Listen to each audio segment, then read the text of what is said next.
I'm hoping that, Michael has been good about the fact that in reading the book, that there are things that are maybe confusing or that don't seem to be readily understood. And so he's good enough to make a note of that and to bring those questions to class. And I think that's important to do that. I mean, if you're really sincere about your own inquiry, your own process of being awake, then it has to be the case that confusion is part of that. It has to be the case. Because especially if you come to an understanding of what it is that is being spoken of here, if you come to an understanding of the idea that your true nature is awareness, then with that understanding, you're dealing with the life of the person with that understanding, because the life of the person doesn't stop. The life of the person continues. But now even if it's an understanding that's just conceptual or intellectual, now the truth. What Rupert Spira talks about when he says is when you have a recognition, there's this recognition that you have. In other words, you see it, you see it. You may not be experiencing yourself to be it, right? But even if you're not experiencing yourself to be it, you see it. You see it to be so, right? You can see, one of the ways that occurs for me is it's irrefutable. It's irrefutable. When you entertain the possibility and you look at the possibility and you look at what the evidence says, you can see it's irrefutable. It's just irrefutable. And so that's the recognition.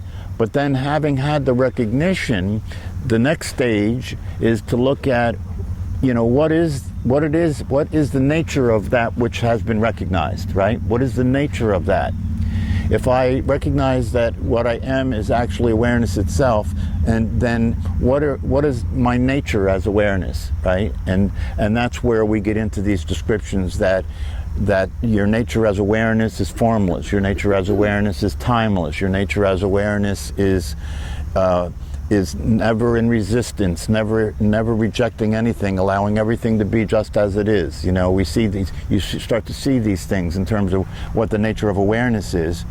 And then, awareness, like I said when we were doing the meditation, awareness never moves, never changes, and so there's this possibility that you're now not only recognizing, but now looking at and seeing these aspects of awareness, the nature of awareness, and that's appealing, is it not? That's appealing because you can see the possibility of peace. You can see the possibility of letting go, of just letting go. There's nothing to defend. There's nothing to hold on to. There's nothing to try and be. There's nowhere to go, You can see the possibility of it all. But then having seen the possibility of it all, what kicks in, inevitably what will kick in is the person, right? What will happen is you see the possibility of it all, you sense the potential freedom of all that, and then as you move through the world, things start to stimulate you, right? Push your buttons or reactivate you. And then when that happens, patterns start to run, emotions arise, states of mind come into play, certain thoughts play. And when that happens, it automatically pulls the person into the forefront, right? Then now you're in the person, right? And when you're in the person, this is where the confusion is, right? Because I'm in the person. What happened? I'm in the person. I want to be the self. I want to be the awareness, but I can't stop myself from being in the person, right?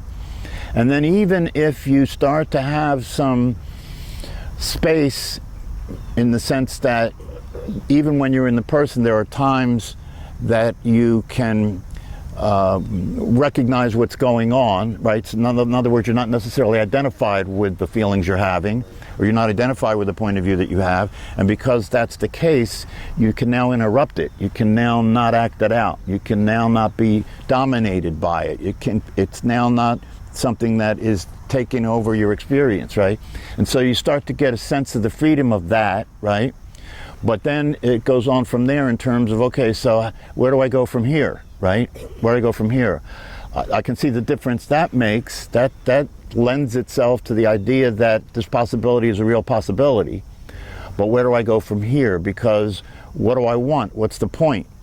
You know, the point of all of this is what? What's the point of this whole thing? Stop suffering. What's that? Stop suffering. Okay. And if you were to stop suffering, what would that be like? Be free. And what would that be like? Happiness, peace. Yeah, you would be happy, right? I mean, I think it's important to understand what this is about, is being happy, right? Being at peace and being happy. And so it's not about, and this is, I was listening to Rupert Spira. Was it Rupert? No, it was Francis Lucille, who was Rupert's teacher, talking about this. And he said, you know, this whole business of being enlightened is really an egotistical trip. Do you understand? The person wants to be enlightened because that would make the person enlightened, to be an enlightened person, right? But that's evidence of the person being involved, you see? Because the reality of it is, what you really are after is peace and happiness. Who gives a shit if you're enlightened, if you're happy and at peace, right? Who gives a shit if you're enlightened? And if you're enlightened and you're miserable, what good is that, right? So it's important to understand what we're up to here is happiness. And if we're up to happiness and you start to sense the possibility of no longer identifying yourself with the ideas that come up in your mind or the feelings that occur in your body or the behavior, the habits you have and all that, right? Then the question becomes, you know, where do you go from there, right? Now, what was your question? Mental traps and emotional disturbances, how to avoid them. Isn't it interesting that that question is exactly what I'm talking about? Yeah. Well, say it again. Mental traps and emotional disturbances, how to avoid them. Okay, mental traps and emotional disturbances, how to avoid them. Do you remember, I'm sorry, I'm not trying to put you on the spot. Do you remember what you wrote here in the paragraph? It doesn't matter. Okay. It doesn't matter, and you don't worry about putting me on the spot, you know. See, that's one of the values of knowing the truth about yourself, is there's no spot anymore. You know, Can I help a little bit here? It says if you have a group or a teacher to help you avoid all this, and you know. Mm-hmm. Well, see, it's interesting because there's two ways to talk about that. One is that the way to avoid emotional disturbances is not to avoid emotional disturbances. And now that sounds like a paradox, right? It sounds like it doesn't make sense. But in reality, it makes perfect sense, because the way the self relates to emotional disturbances, well, how would you think it would relate to emotional disturbances? How would awareness relate to emotional disturbances? Take it in. It wouldn't. It's not disturbed. It wouldn't react to it. Okay, wouldn't react to it, right? Because we know, what we said earlier, you know, is awareness itself allows everything to be the way it is, right? It doesn't resist anything, allows everything to be the way it is. But it has the power of discernment. This is the critical thing. It has the power of discernment. In other words, it knows what's true and what's real from what's not true and what's not real, right? It knows that an emotional reaction is an emotional reaction. It knows that, right? A person who is in the experience of being a person doesn't know that, right? A person who is in the experience of being a person doesn't know that an emotional reaction is an emotional reaction. They believe it's true. They believe what they're afraid of is real, right? They believe that life is threatening. They believe that other people are threatening, right? And of course, this is this is where the emotional and psychological problems occur, right? Because if you believe it's real and you believe it is threatening, then you're going to behave defensively and aggressively, right? You're going to run from it, or you're going to freeze, or you're going to fight with it, right? That's what's going to happen, right? So the ability that you have to be present to it with clarity and with discernment allows you to allow it to be the way it is and just know the truth.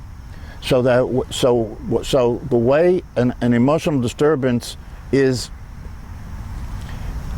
to awareness versus the way it is to a person will try and control it, will try and change it, right? Will try and avoid it, right? Awareness just is aware of it, that's all. It's not identifying with it, it's just aware of it.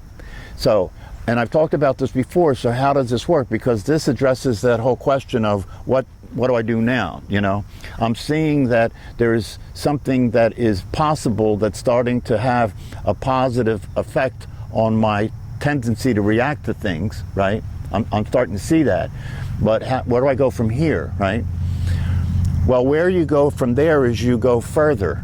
You go further into the fire. You go further into the psychology. Intentionally go further into the psychology. This is why this compassionate inquiry training that I'm involved with is useful, because that's exactly what it's all about. It's about intentionally going further in terms of now not just being witness to reactions that happen as you go through your life, right? But actually inquiring into it, actually bringing a reaction up, you know, looking for reactions, right? Identifying reactions, and then using the fact that it's a reaction, right? To make contact with what are the emotions associated with that reaction, what are the thoughts associated with that reaction. And when you do that, you're intentionally processing the energetic material that is repressed in your body, right? Because what happens is when we're kids, things happen that we don't understand, things happen that we can't express. There's maybe nobody to express it to. There's things happen that are overwhelming for us, and so the only way we can deal with it is to repress it, and it's not conscious, you know what I mean? A kid doesn't say, okay, I'm not going to experience this. No. The system does that. The system does it. It's a survival mechanism, right? And so the system represses the emotional upset and pushes it down into the body, into the belly, into the body. And then what happens is that emotional energy, that's the emotional material that is getting stimulated now when you get triggered, right? That's the emotional material. That's why when somebody cuts you off on the highway, right? In reality, what happened? Nothing, right? Nothing really happened, right? But you act as if somebody was shooting at you, don't you, right? Because the button that gets pushed is this button where you feel like you have been threatened somehow or violated somehow. And it stimulates your anger or your rage about anybody, whoever didn't consider you. You understand? Anybody who never, anybody in your life going back to when you were a child that didn't really consider you, didn't really see you, didn't really value you, right? That's what's going to get triggered when somebody cuts you off in traffic. You see it? And you don't know that that's happening, right? So all that happens is this gush of anger comes up, and these thoughts come up about how dare you know what I mean? And you're really talking to the people in your past that didn't see you and didn't consider you when you say that, you understand? But you don't know that that's the case. You think it's about what's happening right now, right? And so all it does is it perpetrates it, right?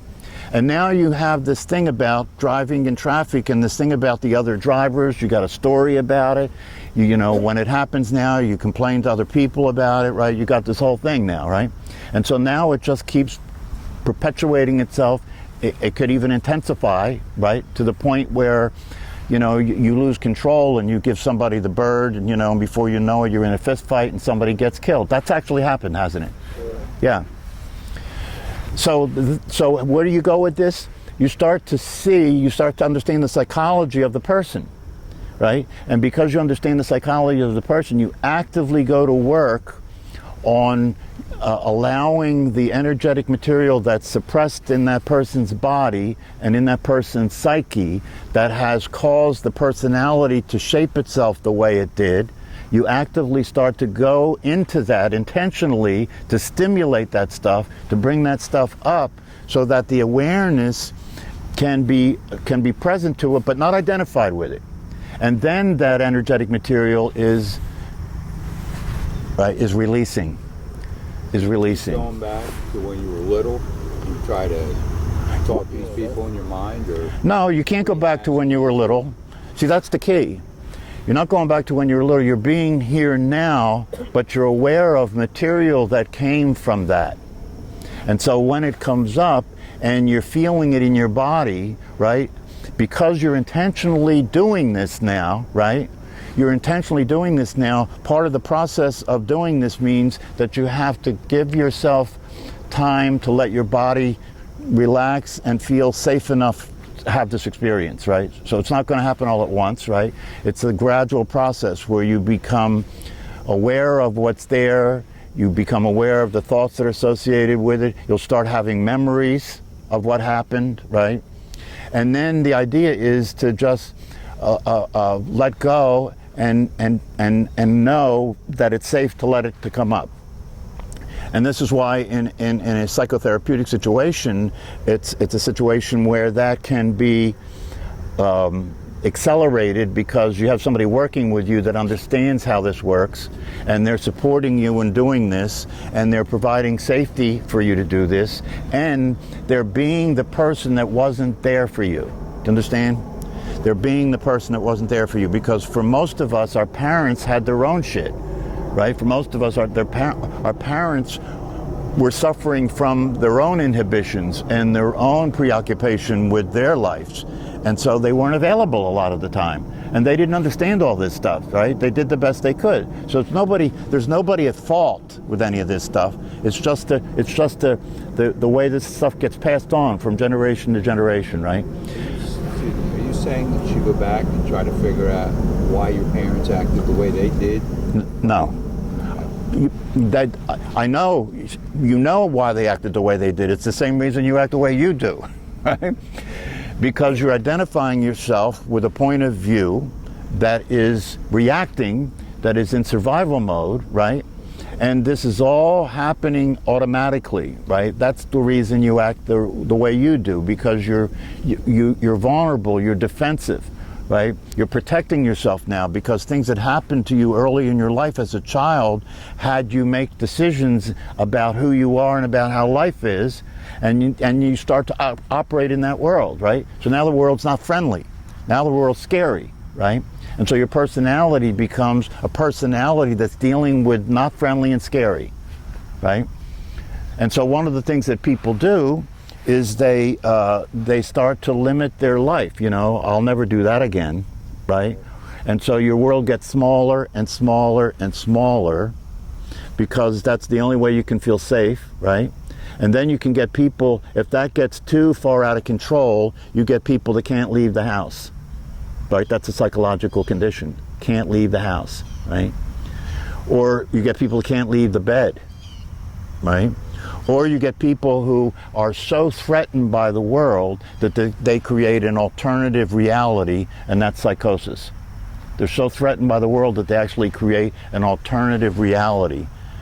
And they're people who lose touch with reality. They're delusional, paranoid, psychotic, right? These are the mental states that people can get in that are a function of being identified, you know, with this body and being identified with this child, really, right? Because most people, I mean, if you really pay attention to what I'm talking about here, what it basically says is that most people are children in adult bodies.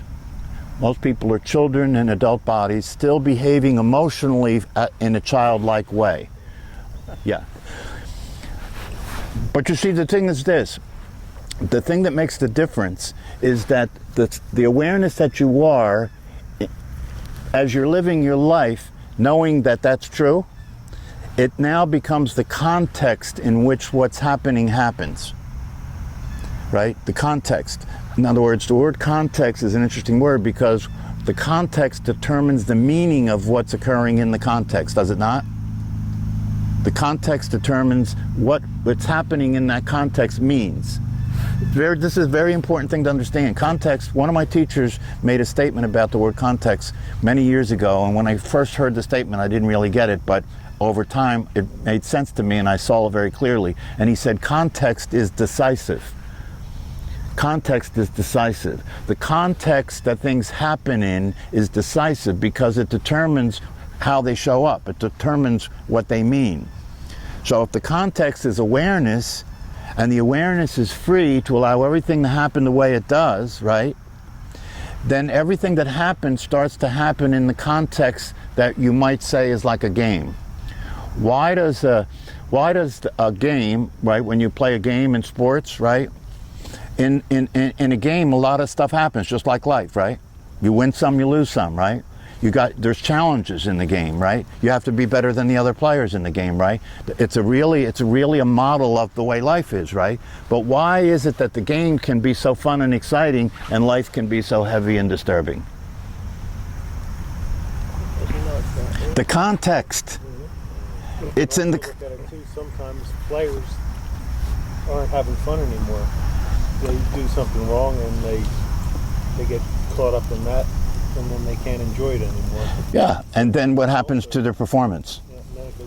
Yeah, the performance goes in the toilet. That's why they have coaches, because then the coach will have to work with that person to get them back in the game, because this is a game, this is not real. And can you see that the context of awareness relates to life like life is a game? It's not real. There's nothing really at stake. See, from the person's, this is where the confusion comes in, right? Because from the person's point of view, it's like, that doesn't calculate. You know what I mean? I can't, that doesn't calculate. That doesn't seem realistic, right? Why? Because you're so used to living in what you thought was the real world that turns out not to be real. And so it still seems like it's realistic because everybody's relating to life like it's serious. This isn't a game, man, this is serious, right? Everybody's relating to life that way. But in reality, if you really see things clearly from the point of view that awareness allows you to see things like a context, there's nothing to be afraid of because, nothing can happen to what you really are. As they say in the Course in Miracles, right? I keep repeating this, right? It's supposed to be the summary statement that covers everything that's said in the rest of the Course in Miracles. And that is, what is real cannot be threatened. And what is not real doesn't exist. If that's true, right? If that's true, and you're living that, you're being that, you're free. Because what is real is you, as awareness is what is real. And that cannot be threatened. Can it not? That can't be threatened. That's good until you have like no job and no money and you're out, you're homeless. Right? That's good. Now watch. This is good, right? That's good until you get triggered, right? Until you get triggered. When you get upset, that's being triggered, right? That's good until you get triggered. But what did I just say? You have to take the recognition of yourself as awareness and apply it to when you get triggered. And know that the value of your being triggered in this context is it's an opportunity to see who you really are. And the whole thing turns around. Now everything that seemed to be difficult and upsetting and challenging is an opportunity for you to realize who you are. So you're saying you just don't get upset on the job, like if you're looking for a job, you don't get, you need a job to pay, if you need to pay your bills. So you're looking at it as like, I'm not going to worry between now and when I get the job, or? No, you're going to look, it's just like the professional sports player, right? What allows the sport player, you know the answers to this, what allows the professional player to play at such a high level? His awareness, right? His clarity. Well, yeah, ultimately, but most of those guys don't know that. They're training. What are they training to do when they're on the field? Be here now. Be here now, right? And don't forget, this is a game. And you don't always win. And that's okay. Because winning wouldn't mean anything if you always won, would it? Yeah. So there's a context that they're doing this in that allows them to play full out and not feel that there's anything at risk, right? See, that's the thing. That's the thing. People who are... Because you see, the attitude that somebody like that has is that if I never succeed, I will die trying. and I will be satisfied because I never gave up. And whether I succeed or not is not the thing.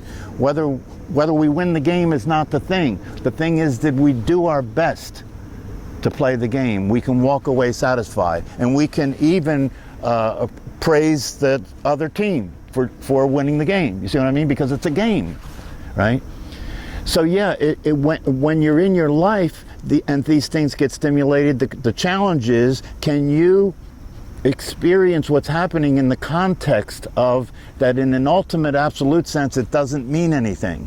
Meaning that when it comes up, right, whatever the feelings are, you just feel them. You don't identify with them. You don't see if you identify them, it's like you said, you know, that you get upset. It's not you get upset. It's you're aware that there is an upset. That's the context. You're aware that there's an upset. You let the upset occur in your physiology. You're aware of the sensations. You're aware of the thoughts that arise, that are all coming from another time, an earlier time, right? But you're also paying attention to what's happening in the world, right? And you don't let this stop you from behaving in response to the world in an effective way. So you can be driving your car, because this is a typical trigger for people. Somebody can cut you off, and you can watch it. You can watch your body have the emotion. You can watch the anger arise, right? You can watch the thoughts go through your mind about that son of a bitch, right? But you're not being that person. You're watching it happen.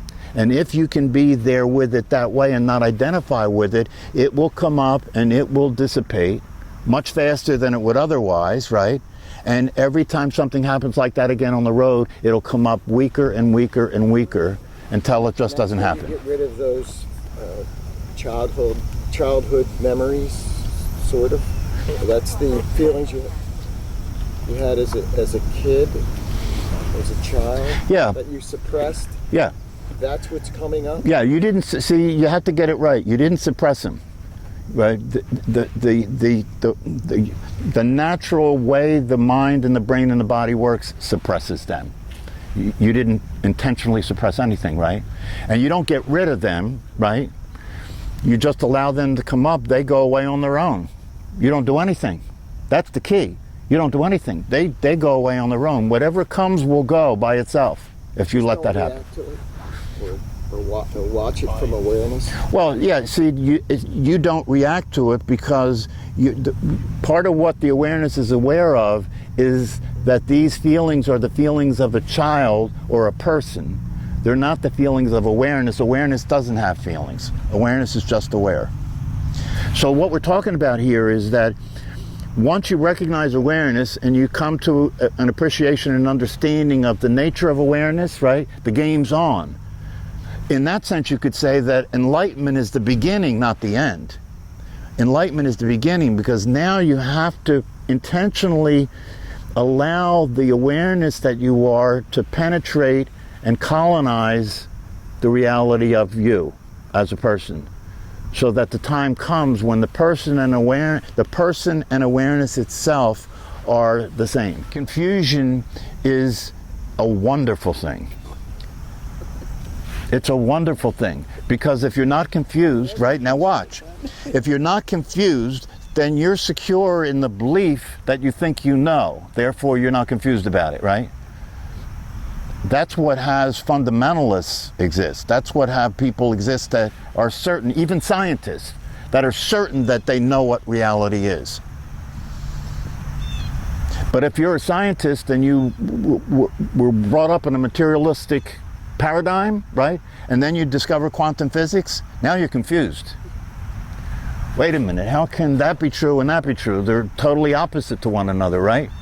But the confusion is a wonderful thing because the confusion allows you to evolve to a new level of clarity, to a new paradigm.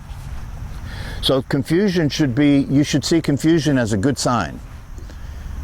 If you're not confused, right, then it's because you're secure in the belief that what you thought was true is the truth. And if it's not the truth, you're in deep shit. If you're confused, at least confusion allows you to be open to some new possibility that might end your confusion, right? So that's good. When I first heard one of my teachers say that context is decisive, I was confused.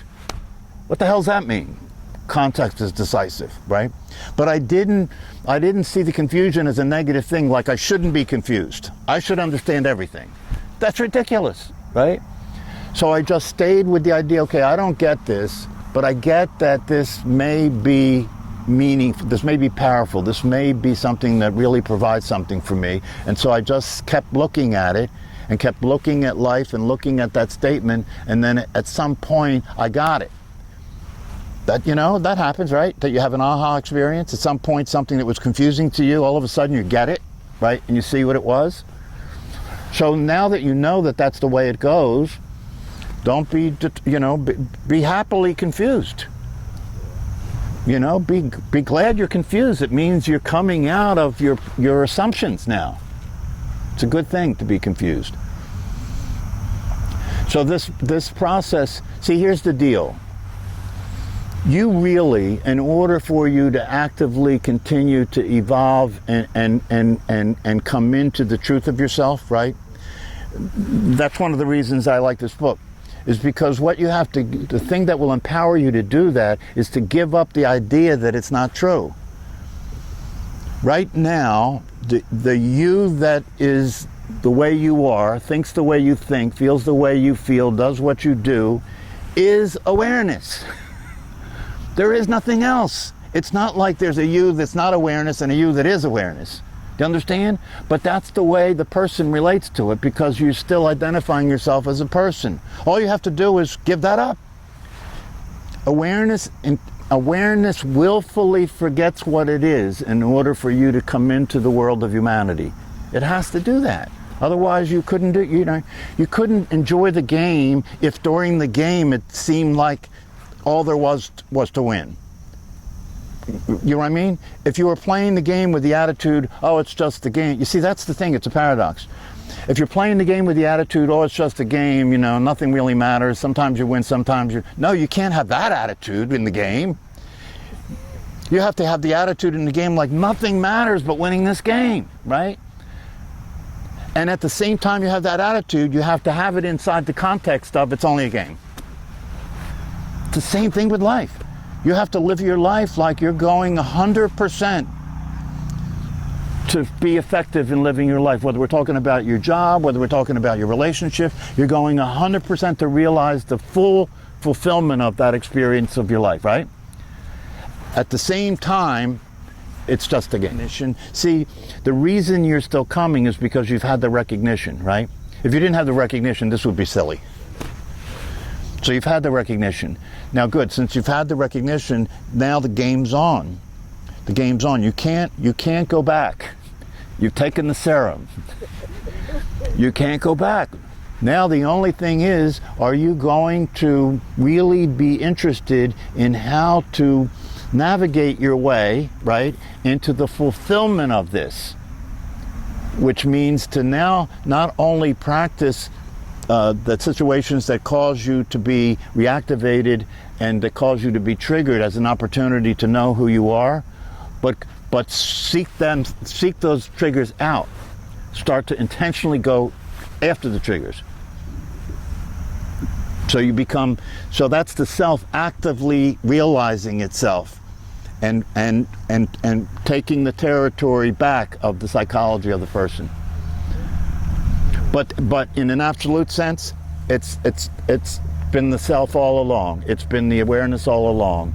It willfully forgot itself, and just like it willfully forgot itself, it can remember itself.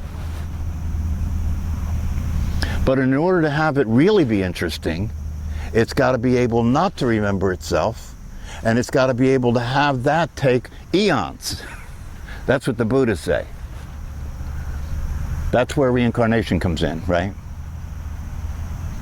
But this direct path, this direct path, as Rupert calls it, is a path where instead of it taking eons, you start by having a direct, immediate recognition of the truth. So you start at the end, right? So you don't seek enlightenment, you just get that you are enlightened, and then from there you start to undo the process to have that be the who you're being in the world, to have who you're being in the world, so that you could actually experience the paradox and not be stuck.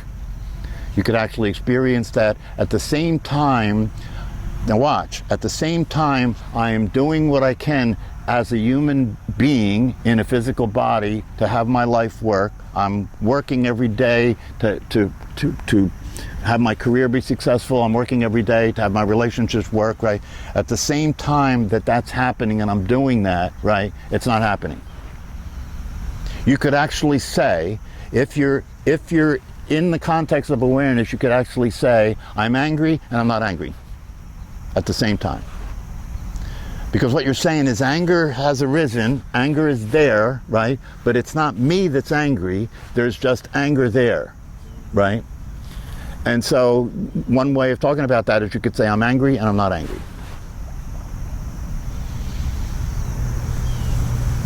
Does this answer any of your question?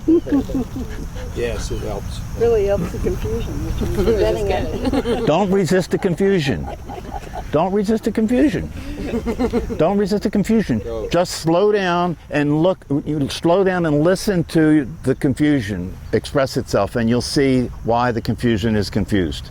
If you fully experience, look, if you, this is the operation of the context in the most efficient, the full realization would be such that if you were being the awareness that you are in real time, right? Everything that came up for you, every thought that you had, every feeling you had, every physical sensation you had would come and it would go. It would come and it would go. There'd be nothing sticking. You know, the spiritual teachers say that the things that are happening in your life would be like writing in water, right? It just disappears. It appears and disappears. It appears and disappears. Nothing sticking. So the trick is not to let it bother you, just the hell with it. No, the trick is the trick is not to let it bother you. The trick is to let it bother you. But to know that the you that is bothering you doesn't actually exist. So you could just let that happen. It's just like, you know, when an actor is in a play playing a character, right? They let the character, the script that the character, the story that the character's in and the things the character does, it doesn't try and change any of that. That would ruin the play, right? But all the time the actor's doing that, the actor knows it's not really real. So it's happening and it's not happening, right? For a great actor, the character they're being in the movie or the play is really who they're being, and they're not. That has to be that way. If it's not that way, you know, then after the play's over, they have to go to the psych hospital.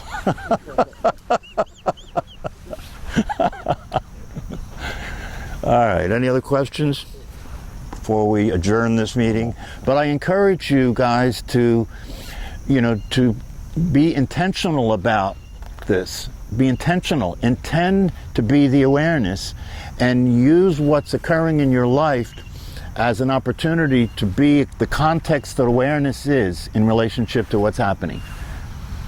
And then you'll start to see that it starts to move. You know, you become freer and freer and freer, and the things that in the past that you were trying to avoid, you stop trying to avoid.